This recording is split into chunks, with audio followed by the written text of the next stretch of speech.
பார்த்துக்கோங்க. ஏய் வா, உள்ள வா. தோ வெளியே போய் பெரிய ஆள் தான் நீ, கொஞ்சம் கண்ணு மறையக்கூடாது. நான் உடனே வெளியே விடு.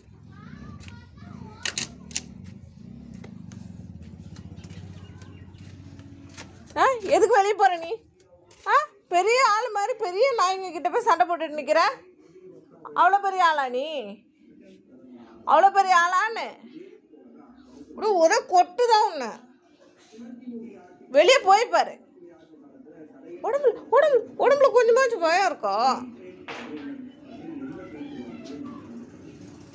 அப்பாட்ட போய் சொல்லு, டேடி திட்டாங்க. ப்ரௌனி, உன் பொண்ணு சரியில்லை, வெரி பேட் பொண்ணு. பொண்ணை மாற்றிடலாம்.